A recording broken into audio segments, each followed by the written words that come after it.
धावांचा वेळ आपण देतो. पहिला चेंडू ड्राइव्ह केलाय, कव्हर कडे पाठलाग तिथे होईल. लॉंग ऑफचा क्षेत्ररक्षक सुद्धा प्रयत्न केला, मात्र सुरुवात वेल स्टार्ट.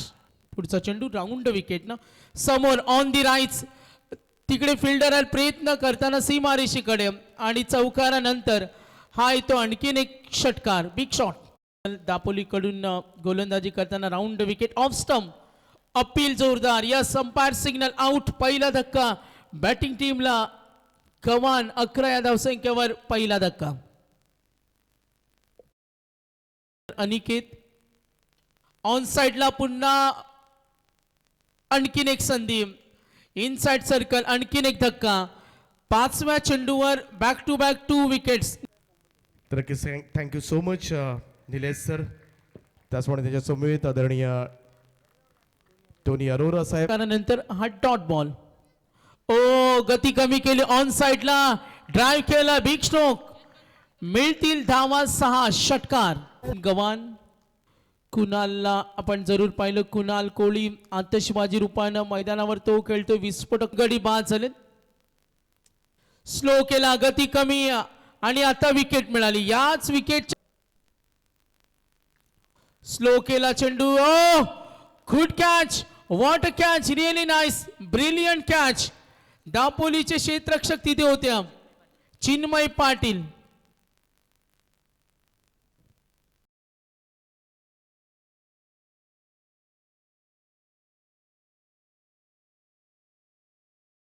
तीन षटकानंतर धावफलक आपण पाहतोय. टोटल धावा नमूद झाल्या 43. कुणालची विकेट हवी होती, मात्र कुणाल. सुमित पाटील. ओ थोडा फटका फसला, आता संधी असेल का, डिफिकल्टीज येतील. ओ आता ती वेळ साधली, झेल मिळाली. एकूण गडी बाद झालेत आता 5. कुठले टार्गेट सुरक्षित नसतं.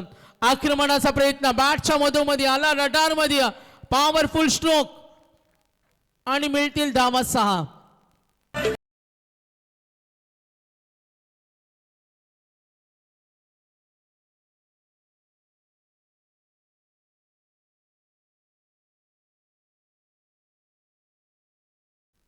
बघा हे सॉंग्स होतं.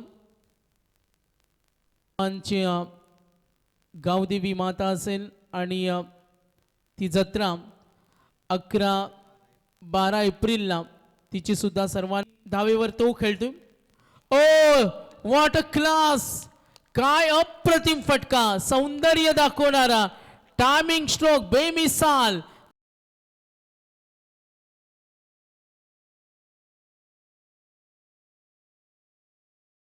अप्रतिम.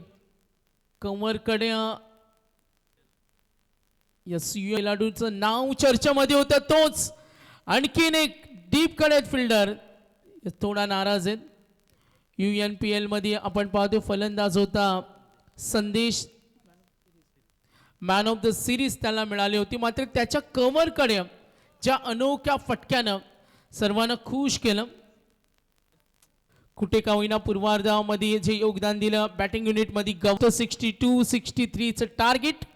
तर सन्माननीय ललित शेठ कुंभार मुलेखंड 2 लाखाचा आर्थिक सहाय्य आणि मनोज शेठ फडकर साहेब गव्हाणच्या आमचे पामेच्या ग्रुपच्या ओनर्स दोन्ही मान्यवरांना मी विनंती करेन का टॉस बॉक्स मध्ये दीपक पाटील सर जॉईंट आहेत आणि आमचे प्रसिद्ध उद्योजक पामेच्या ग्रुप ललित शेठ कुंभार आणि मनोज शेठ फडकर साहेब यांच्या उपस्थितीत आपण नेक्स्ट मॅचचा टॉस करतोय.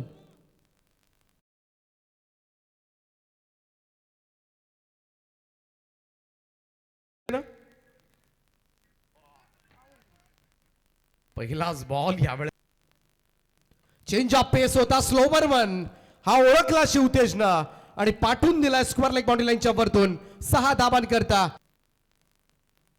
फुल टॉस आहे स्क्वेअर लेगला आणि पंचांच्या बाजूने बॉल काढला डीप स्क्वेअर लेग बाउंड्री लाईनच्या दिशेने. चेंडू सीमारेषा पार 4 धाबांकरता हा येतोय चौकार. मनामध्ये ठेवून मैदानामध्ये खेळ करणं गरजेचं असतं. लॉफ केल्या बॉल हव्यात आहे, संधी मिळाले इकडे मात्र आणि जेल टिपलाय. फलंदाज होईल बाद. पहिला धक्का लागेल अनुज एंटरप्राइजेस. ओ क्लीन बोर्ड. इकडे मात्र पाहायला गेलं तर अनप्लेबल डिलिव्हरी होती सुमित साठी. चेंडू सरळ जाऊन स्टंपवर आदळलाय आणि त्रिफळा उडवून घेतलाय. फलंदाज होईल बाद. दुसरा मोठा धक्का अनुज एंटरप्राइजेस जर्मन दापोली टीमला.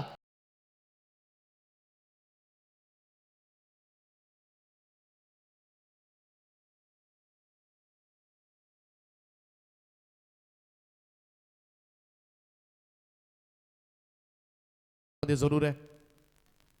चांगला फटका आहे. पुन्हा एकदा ड्राईव्ह केलास कबसला क्षेत्ररक्षक एक्स्ट्रा कव्हरला डीप मध्ये आणि इकडे मात्र फलंदाज होईल बाद. हा मोठा हादरा प्रशांत कामीच्या स्वरूपामध्ये चौकार चांगल्या पद्धतीने आला होता, परंतु त्याच दिशेमध्ये पुन्हा एकदा खेळण्याचा प्रयत्न, परंतु हा प्रयत्न मात्र असफल. हो, इकडे मात्र पूल करण्याचा प्रयत्न. बॅटची कडा घेतली सरळ विकेट किपरचा वेध घेत असताना आणखी एक सफलता मात्र प्राप्त होईल.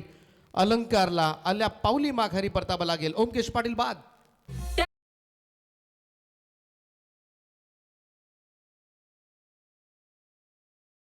तर सन्माननीय शेलकरजी आमचे मनोहर शेठ भगत यांचं आगमन झालं. पी.के. ठाकूर साहेब यांचं प्रीतीचा बॉल आडवा पॅट ऑन साइडला फ्लॅट मारलाय. बॉल जाईल स्क्वेअर लेग बॉडी लाईनच्या दिशेने. चेंडू सीमा पार प्रशांतच्या पॅट मधून येतोय. बॅक टू बॅक दुसरा चौकार. ओ यावेळेस लॉफ केले बॉल हवेत आहे. स्क्वेअर लेग मिड विकेटला मात्र चेंडू येतोय. झेल होण्याची शक्यता आणि हा झेल टिपलाय. फलंदाज होईल बाद आणि प्रशांत 24 बॉल मध्ये फ्लाइट डिलिव्हरी होती. इकडे मात्र ड्राईव्ह करण्याचा प्रयत्न. बॉल हवेत आहे. कबसला संधी आहे. क्षेत्ररक्षक आहे त्या ठिकाणी. झेल टिपलाय. फलंदाज होईल बाद. अमन पाटील सुद्धा मैदानाच्या बाहेर. आणखीन एक धक्का लागलाय तो अनुज एंटरप्राइजेस जर्मन दापोली टीमला.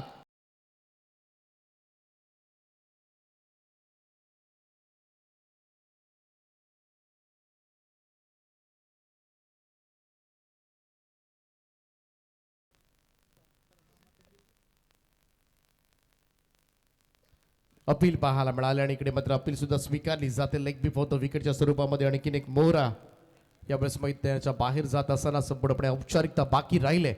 बॅटची फुलटॉस बॉल आणि इकडे मात्र कोणतीही धाव नाही आणि अशा पद्धतीनं मात्र मोठ्या फरकानं हा सामना जिंकलाय तो गव्हाण टीमनं. अभिनंदन.